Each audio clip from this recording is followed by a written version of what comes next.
Halo semuanya, selamat datang kali ini di tayangan International Day. Biasanya saya memandu Kasisma, kali ini saya memandu International Day. Karena special event kali ini kita bersama dengan Sensei Rara yang baru saja, nggak baru sih sebenarnya, saya udah lama ya. Udah lama, jadi waktu kemarin itu berangkat ke Jepang. Bulan lalu sih. Bulan lalu ya tepatnya ya, jadi kita baru dapat waktunya sama-sama untuk duduk bareng nih. Kita mau ngobrol apa aja sih oleh-oleh pengalamannya yang datang dari Jepang gitu ya. Nah, Sensei bagaimana kabarnya, sehat hari ini? Genki desu, sehat. Genki desu, oke. Sehat. Oke. Berarti Sensei sudah dalam kondisi sehat, kita sharing sedikit. Baik. Selama di Jepang, kok bisa ke Jepang sih? Gimana ceritanya, Sensei? Kenapa bisa ke Jepang? Awalnya itu kan karena ada Nihongo Partners yang sering kita sebut NP. NP, ya. Oh, Sensei Murata ini ya. Ya, jadi kalau sekolah kita sih awalnya sih karena ini ya, kepala sekolah kita tuh kan yang tipe yang pokoknya bagaimana caranya supaya sekolah kita dapat sesuatu yang bisa memajukan sekolah dan siswa-siswa. Nah, kemudian kita bisa apply untuk meminta agar ada Nihongo Partners di sekolah. Datang ke sini ya? Ya, jadi kita apply-nya ke Japan Foundation, mengisi formulir dan lain-lain bahwa kita ingin juga mendapatkan Nihongo Partners. Setelah seleksi ternyata kita dapat. Kan Murata Sensei ini. Murata Sensei datang ke sini sebagai asisten guru bahasa Jepang untuk mengajar di sekolah. Iya, asisten guru bahasa Jepang ya. Betul. Jadi itu kenapa selalu menemani guru bahasa Jepangnya gitu ya. Menemani guru mengajar supaya siswa itu tumbuh motivasi dan lain-lain. Nah, ketika ada program Nihongo Partners ini juga dibarengi namanya CP Kenshu. CP Kenshu, kayak ada NP Nihongo Partners, ada CP. CP itu adalah guru bahasa Jepang di sekolah. Jadi ada counterpart-nya gitu. Counterpart. Jadi bagiannya. Nah, setelah dapat NP ini karena kita ajak untuk jadi asisten, guru yang mengajar bersama NP juga kompetensinya harus ditingkatkan. Iya, benar-benar harus cerdas juga nih. Nah, seperti itu. Jadi ada kesempatan untuk bisa ikut training di Jepang. Oh, training jadinya ya. Training di Jepang selama kemarin itu 2 minggu lebih gitu, 18 harian. Seperti itu ya. Jadi bisa ikut program itu. Jadi boleh ikut, boleh nggak loh sebenarnya. Ya, boleh ikut, boleh jadi ada program itu datang, kemudian kita bisa ikut apply ke sana, kemudian membuat essay. Oh, ada yang mesti dibuat juga. Betul. Kan Sensei. Oh, berarti jadi kita membuat essay berbahasa Jepang itu harus 400 karakter. Berbahasa Jepang artinya tuh apa sih istilahnya? Latin apa? Berbahasa Jepang huruf kana, huruf Jepang. Huruf Jepang. Huruf Jepang juga. Kemudian setelah itu mengisi ujian kemampuan berbahasa Jepang. Oh, jadi ada ujiannya juga. Ada ujiannya juga di sana. Jadi nggak saya kira kayak gampang aja gitu, apply dapat gitu. Ternyata nggak ya? Enggak. Jadi ada seleksinya. Karena di suratnya sudah diisi kalau misalnya ada kriteria yang tidak memenuhi, Anda kemungkinan tidak lulus. Iya, berarti nggak semuanya lulus dong berarti ya. Oh ya, akhirnya yang penting sih mau aja dulu. Iya benar, yang penting mau dulu ya. Usaha mau, kemudian mengikuti prosesnya, ikuti dengan baik, akhirnya lulus, dapat kesempatan pergi ke Jepang. Mantap. Artinya Sensei Rara sudah memenuhi kualifikasinya gitu. Betul, sesuai dengan tes yang diberikan oleh Nihongo. Sekali lagi yang penting mau. Yang penting mau, benar. Gitu.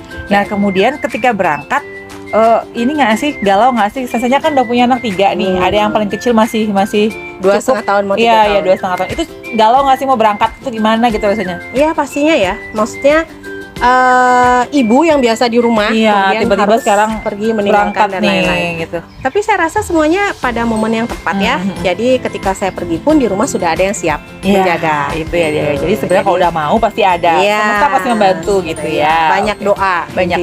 Oke. Nah, setelah berangkat ke Jepang, gimana perasaan lu nih? Kan belum pernah keluar negeri nih. Sensei ini belum pernah naik pesawat. Ya, belum pernah. Sekalinya naik pesawat jauh. Itu gimana Sensei rasanya pertama kali masuk dan pertama kali mau ke negara yang jauh gitu? Mungkin karena terlalu gembira, maksudnya excited. Jadi di rumah solusi sudah ada. Kemudian di sekolah juga didukung oleh sekolah. Kemudian berangkatnya juga enjoy aja. Kemudian kebetulan ada teman juga dari Bali. Dari sini berapa orang? Ada 5 orang dari Bali. 5 orang dari Bali. Oke. Ada 39 dari Indonesia. Jadi 39 di sana. Naik pesawat pertama kali ternyata tidak seseram yang saya pikirkan. Iya, ternyata nggak Iya, stressing itu ya. betul. Apa karena happy gitu? Iya. Jadi kalau pesawat kayak happy dulu. Happy dulu. Jadi kalau sudah happy, nanti apapun yang ditakutkan beda. itu kayaknya tidak seperti itu. Aman-aman Iya, saja iya, oke, ternyata. oke. Terus ada kesulitan nggak sih waktu pengurusan visa? Apa sih ngurus visa dulu ya? Ya, banyak kesulitan. Sebenarnya bukan banyak kesulitan. Ada kesulitan dalam setiap proses. Tapi karena mungkin niat ke Jepangnya itu besar, Tinggi banget. jadi kesulitan Solusi, itu kayaknya solusi gitu ya. Dan Oke, ada oke. seperti itu. Nah, terus ketika nyampe di Jepang itu lagi musim apa sih kemarin Sensei? Kemarin lagi musim gugur.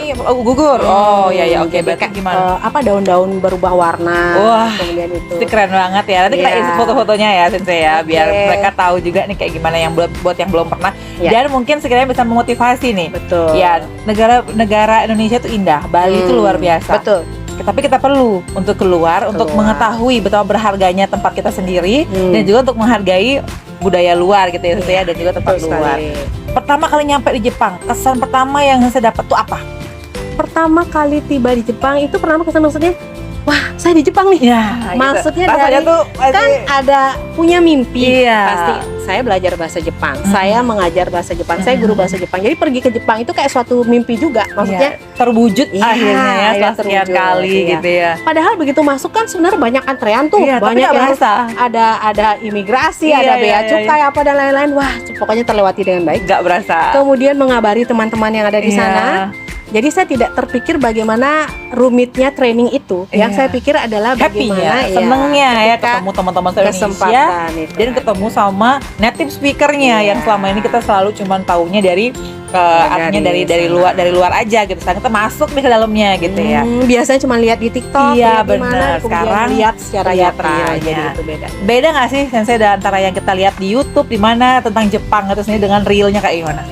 Hampir mirip sih saya rasa Mirip ya. Karena ya? kan semuanya itu jadi sesuai dengan apa yang disampaikan, tapi beda apa namanya ya? Beda persepsi aja. Jadi kadang kan yang di TikTok dia ngambil masalah apa? Makanannya. Jadi segi makanannya aja. Atau dia ngambil dari banyak tuh kayaknya shock culture tuh loh. Ya. Jadi culture kayak- shock ya, culture shock. Jadi kayak kaget ya. sama Kaget. budaya apa yang paling kaget, yang beda banget sama di Yang Bali? kayak pertama air di keran tuh bisa diminum, termasuk keran yang Tap water, ya bisa minum kamar tap mandi. water. Oh wah, keren. Maksudnya kan mikir tuh, maksudnya kita tuh main masa air di kamar mandi Langsung diminum. Gitu. Oh ternyata di sana udah biasa. Biasa, tapi mungkin karena saya tidak terbiasa dengan Culture-nya, makanya tadi kembali budaya lagi, itu culture saya shock. beli air. Beli air, beli air. Iya. Oke. Jadi Padahal gitu. itu bisa diminum. Bisa diminum, Oh, tidak oke. masalah. Apalagi Sensei yang kebiasaan? Yang kedua, pemisahan sampah. ya itu yang kita Ya. nggak biasa, kita nggak habitual kayak Tidak gitu. biasa. Iya. Di sana kemarin ada komplain juga di asrama karena kan ada yang Gabungin sampah. sampahnya Iya. digabungin. Jadi yang mengurusi sampah itu dia punya pekerjaan lebih jadinya, padahal Iya, tidak seharusnya seperti iya, itu. benar. Jadi, Upayakanlah efektif ya. Untuk Jadi itu, mana dan betul. lebihnya juga negara Jepang bahwa dari habitnya, dari rule-nya Iya. udah disuruh kita tuh mandiri gitu ya, Sensei, ya? mandiri. Jadi harus bisa langsung sampahnya. Iya. Gitu. Sampahnya dipisah, disesuaikan dengan ada sampah yang khusus Ya, untuk untuk botol ya, saja, ya, kemudian benar. untuk yang bisa diolah dan lain-lain. Kemudian di kantin itu biasanya setelah selesai makan kita bereskan sendiri. Kemudian sisa makanan itu ada tempatnya. Maksudnya ngebuangnya gitu ya. ada yang dibuang plastik khusus plastik, Oh, kemudian kalau ada sendok dan lain-lain ada tempatnya. Kemudian sudah bersih baru kita serahkan kepada. Jadi benar-benar mandiri ya. orangnya. Jadi buat kalian yang mau ke Jepang nantinya, mungkin siapa tahu orang tuanya mau ke Jepang, boleh pakai referensi video ini nantinya untuk tahu. Boleh. Jadi supaya nanti nggak diliatin sama orang Jepang dari Iya, mana karena nih, memang gitu termasuk ya. di mall atau makan Oh. di mana itu tempat makan umum itu setelah makan akan dikembalikan ke tempatnya. self service ya berarti ya, self service-nya service-nya itu Oke, banyak. oke. Termasuk belanja. Oh ya, self check out Walaupun ya katanya ya. Iya, walaupun iya. di semua tidak di semua tempat ya, Iya, belum di iya. semua tempat tapi memang Self check out artinya Iya. kita belanja langsung barcode sendiri gitu ya, barcode langsung sendiri, bayar. titit sendiri. Jadi Gitu. satu sisi itu jauh lebih efisien sebenarnya Iya. saya. Kita antreannya nggak terlalu panjang karena langsung kita yang handle tuh. Jadi nggak ada juga kesalahan Betul. pemasukan barang ya. barang dan lain-lain. Dan Yang penting nanya aja, kalau nggak bisa ya udah angkat tangan nanya. Oh iya benar. Jadi nggak ada masalah ya. Artinya orang Jepang nggak judes kan sih ya?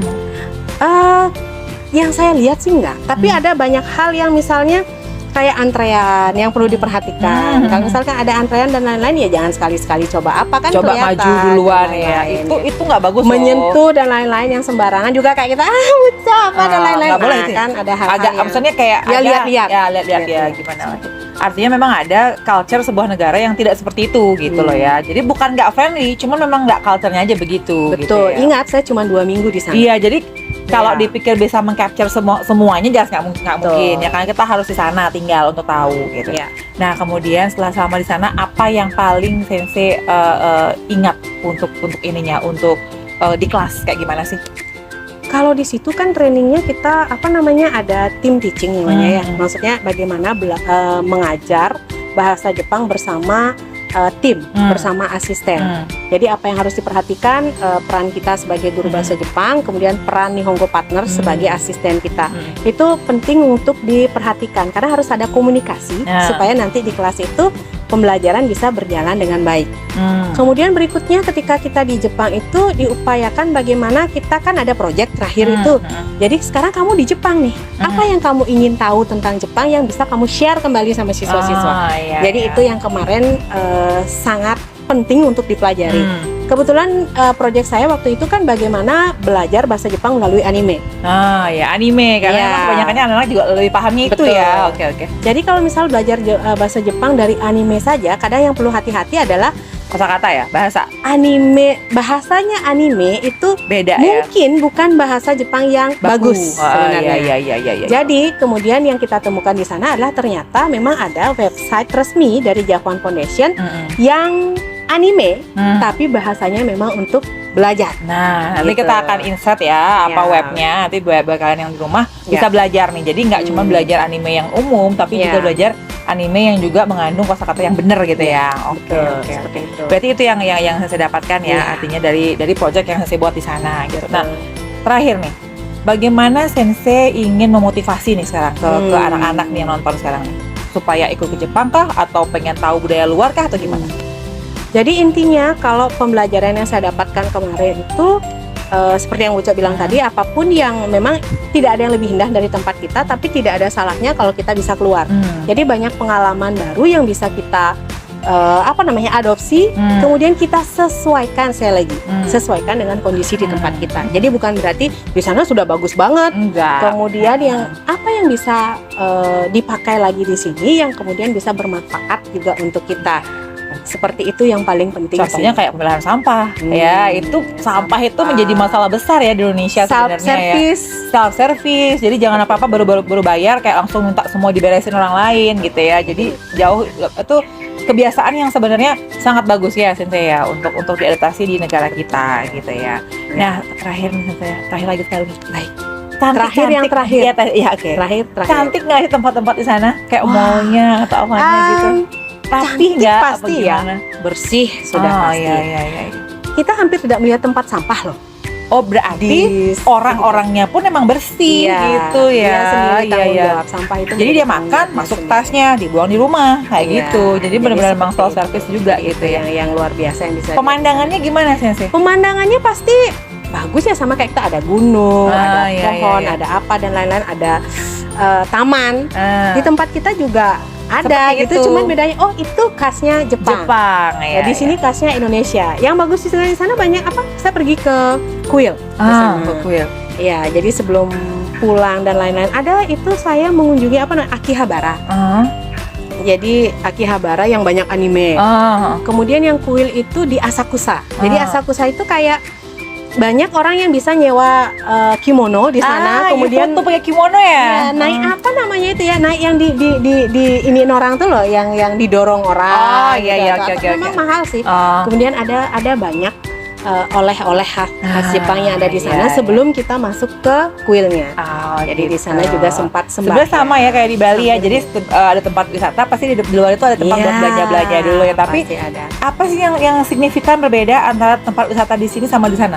Kebersihan ya pasti. Nah, kebersihan itu mungkin ya. Jadi kan pokoknya kayaknya sampah itu menjadi tanggung jawab masing-masing. Jadi ketika semua orang udah tanggung jawab sama sampahnya masing-masing, jadi mengurangi sampah di luar gitu ya. Dan karena corona mungkin waktu itu ya, kalau kita beli makan kayak di pinggir-pinggir itu, setelah kita beli kita harus makan di dalam. Jadi nggak boleh makan sambil jalan. Iya benar-benar karena terkait sama pandemi mungkin ya. Jadi itu hati-hati juga berarti hati-hati. Siap. Oke. Seru banget ya, banyak kita dapat pengalaman dari waktu yang sangat singkat. Terima kasih banyak Sensei. Sama-sama. Mudah-mudahan nantinya datang dari Jepang itu banyak ilmu nantinya yang habis libur bisa diimplementasi sama kelas-kelas yang Sensei ajar. Dan nantinya video ini bisa menginspirasi buat teman-teman adik-adik di luar sana yang lagi pengen coba nih, saya mau ke kultur mana sih? Nah, ini salah satu yang bisa dipakai referensi. Siapa tahu nanti bisa sekolah ke Jepang atau bisa short course ke Jepang, itu bisa tanya-tanya sama Sensei Rara nantinya. Oke, terima kasih banyak Sensei. Semoga nanti bisa ke Jepang lagi, tapi sekarang benar-benar mau explore gitu ya Jepangnya nanti ya. Semoga begitu, ada rezeki ya. Oke, terima kasih banyak semuanya. Kita ketemu lagi dalam tayangan International Day berikutnya. Dah.